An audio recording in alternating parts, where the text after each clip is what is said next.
अनुराग Shrivastava, nick name exception. So actually क्या है कि आज जो मैंने लिखा है वो ढेर सारे क्वेश्चंस का कलेक्शन है और इसे आप लोग कहीं ना कहीं अपने लाइफ से रिलेट कर पाओगे। इसका टाइटल मैंने दिया है उन सब बातों का कोई मतलब नहीं था। So let's start it. I hope you all like it. वो जो तू और मैं एक दूसरे को प्यारी सी स्माइल के साथ हाय किया करते थे और एक दूसरे से बात करने के लिए ढेर सारे बहाने ढूंढा करते थे। वो जो तू मेरे बारे में जानने के लिए मेरे दोस्तों से बातें किया करती थी और तेरी पसंद नापसंद जानने के लिए मैं तेरी बेस्ट फ्रेंड से पूछा करता था, उसका कोई मतलब नहीं था, है ना। वो जो तू मेरा नंबर पाने के बाद मुझे देर रात कॉल करने के लिए हिंट किया करती थी और मेरा इंतजार करते हुए पूरी रात जागा करती थी। वो जो हम दोनों एक दूसरे के मैसेज का इतना इंतजार करने लगे थे और एक कॉल लेट होने पर बेचैन हो जाया करते थे, उसका भी कोई मतलब नहीं था, है ना।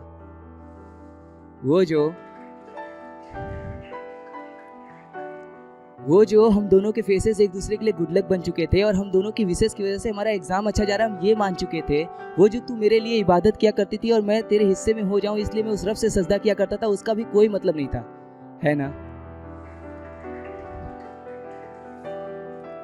वो जब कभी तू प्रॉब्लम में होती तो मुझे कॉल किया करती थी और तेरी प्रॉब्लम दूर करना मेरी सबसे पहली प्रायोरिटी हुआ करती थी। वो जब कभी तू उदास होती तो मुझसे बातें करती थी और तुझे खुश करना भी मेरी पहली प्रायोरिटी हुआ करती थी, उसका भी कोई मतलब नहीं था, है ना। चल छोड़ सारी बातें, मुझे बस इतना बता दे, वो जो तेरे ढेर सारे वादे थे, वो जो कभी न दूर होने वाली कस्में थी, वो जो तुम नहीं रहोगे तो किसी और की नहीं होंगी, ये वाली बातें थी, उसका भी कोई मतलब नहीं था, है ना।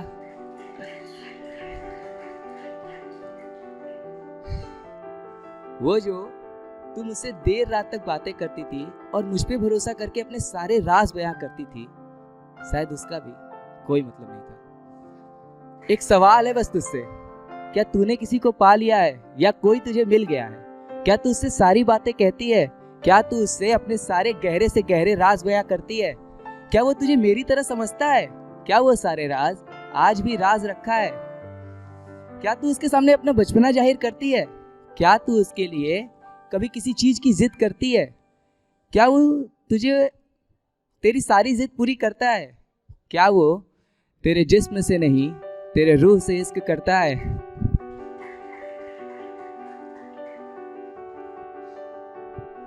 क्या तू उससे अपनी उदासी बयां करती है? क्या तू उसके सामने कभी भी रोया करती है? क्या वो तेरी सारी तकलीफें समझता है? क्या वो तेरे साथ हर वक्त खड़ा रहता है? सच में यार, सही में उन सब बातों का कोई मतलब नहीं था। आगे का जो मैं लिखा हूँ वो कुछ अलग ही फेज का है। ये ब्रेकअप के बाद होता क्या है कि लोग अलग अलग आदतें पकड़ लेते हैं उनकी यादों को भुलाने के लिए। मैंने ऐसा कुछ किया नहीं। Listening music, being too much busy and my friends था, इन सब से बात होती रहती थी तो मैं अपनी को कवर कर लिया। उसी पे मैंने उस समय कुछ लिखा था। आजकल के लोग तो कबीर सिंह बनने लगे हैं ब्रेकअप के बाद तो उसी पे कुछ है कि उसकी यादें एक खूबसूरत आदत सी बन चुकी हैं, मुझे उसे अब छोड़ना नहीं है। उसे छोड़ किसी और बुरी आदत को खुद से जोड़ना नहीं है। बड़ा सुकून है इन सच्ची मोहब्बत की दर्द भरी तन्हाइयों में, मुझे इन तन्हाइयों को छोड़ उस झूठे प्यार भरे हंगामे में लौटना नहीं है। आगे की ये जो 2 लाइनें हैं बहुत खास हैं, थोड़ा गौर फरमाइएगा। अगर इश्क मजहब कुरान है तो मैं काफिर बनने लगा हूँ, मुझे इस कुरान का हाफिज फिर से बनना नहीं है। एक्चुअली होता क्या है कि आप अगर किसी सच्ची मोहब्बत कर लो तो मोहब्बत के बारे में तो सब कुछ जान जाते हो, बट दूर होने के बाद किसी और से उस तरह से हो नहीं पाता है। काफिरों के साथ भी यही है कि वो पूरी कुरान जानते हैं लेकिन उसे मानते नहीं है। इसी पे मैंने लिखा था कि अगर इश्क मजहब कुरान है तो मैं काफिर होने लगा हूँ, मुझे फिर से इस कुरान का हाफिज बनना नहीं है। ये हमेशा मैं कहता रहूँगा अपने प्यार को आगे रखने के लिए कि जो मैं रह रहा हूँ यूँ मलंग सा, तो तुम ये मत समझना कि मेरा उससे कोई राब्ता नहीं है। उसने बड़ी आसानी से कह दिया अब इश्क नहीं मुझसे। तुम ये मत समझना कि अरसा बीत गया तो मेरा उससे कोई वास्ता नहीं है। वो आज भी मेरी जान है, हाँ है वो भले ही किसी और की बाहों में, मगर उसकी सिर्फ मेरी वजह से पहचान है। उसके लिए कभी न खत्म होने वाला मेरे अंदर अरमान है, हाँ है वो भले ही किसी और की बाहों में, मगर उसकी सिर्फ मेरी वजह से पहचान है। अब ये लास्ट 4 लाइनें हैं जिससे मैं अपनी पोएट्री को ख़त्म करता हूँ कि मेरे रुख अगर बदल से गए हैं तो उसके पीछे उसका बदलता मिजाज है। अगर कोई एक शायरी आज मशहूर हो जाए तो उस मशहूर शायरी के पीछे का वो गहरा राज है। अगर वो सोच रही है कि सब कुछ खत्म हो गया और यही हमारा अंजाम है तो गलतफहमी है उसकी, क्योंकि अभी तो हो रहा मेरा आगाज़ है और मेरी पाक सी मोहब्बत को बयां करने का बस एक यही अंदाज है। ये एक तरह का क्रिटिकल नोट है। एक्चुअली ये सब लड़कों के लिए है कि जो लड़कियों से थोड़ा बात कर लेते हैं तो उसे इश्क समझ बैठते हैं। तो ऐसा मैंने भी कुछ लिखा है। ये जब भी मैं बोलूँगा कि हम उसे इश्क समझ बैठे तो ये साइन रहेगी, मतलब कि गलत ही हमने सोच लिया था। कि मैंने कुछ कहा और वो उस बात पे हल्का सा मुस्कुराई, तब हम उसे इश्क समझ बैठे। वो घर पहुंची कि नहीं इसलिए मैंने कॉल किया और उसने भी हंसकर दे दिया रिप्लाई, तब हम उसे इश्क समझ बैठे। कि जब वो मेरे साथ देर रात तक कॉल पे बात करके आई, तब हम उसे इश्क समझ बैठे। कि जब भी वो सब दोस्तों के बीच मुझे ना पाकर मुझे कॉल करके बुलाई, तब हम उसे इश्क समझ बैठे।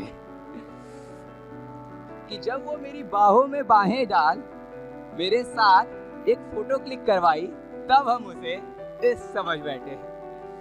कि जब वो अनजाने में ही सही अपने सारे राज मुझसे बताई, तब हम उसे इश्क समझ बैठे। और जब हमने उसे अपने प्यार का इजहार किया और उसने ये कहा कि ऐसा कुछ नहीं था, तब हम उसे अरे पागल हो गया, इश्क नहीं, तब हम उसे अपने लाइफ का सफिक्स समझ बैठे। इट मींस के और आगे की बस 4 है कि एक्चुअली क्या है कि मैं थोड़ा सा लड़कों पे लिख देता हूँ कि हम लोगों को ऐसे होता है क्या कि कोई इंपॉर्टेंस तो मिलती नहीं है लड़कियों के आगे। तो कुछ लाइनें हैं जो मैंने लिखा है कि वो क्या है और मैं क्या हूँ। अगर वो लहराता समंदर है तो मैं भी फैला हुआ आसमान हूँ। अगर वो बनारस घाट के दिन वाली शांति है तो मैं उसी घाट की गंगा आरती वाला शाम हूँ। अगर वो मशहूर बनारसी साड़ी है तो मैं भी हर गली चौराहे पर बिकने वाला पान हूँ। अगर वो लाखों की क्रश है तो मैं भी अपने 3-4 दोस्तों की जान हूँ। अगर वो दिन भर की थकान है तो मैं भी उस थकान को कम करने वाला शाम हूँ। अगर वो मोहब्बत में दर्द है तो मैं उस दर्द को कम करने वाला जाम हूँ। अगर वो किसी फकीर की दुआ है तो मैं उस दुआ को रब तक पहुँचाने वाला पैगाम हूँ। अगर वो 5 वक्त की नमाज है तो मैं उतना ही जरूरी उस नमाज का अजान हूँ।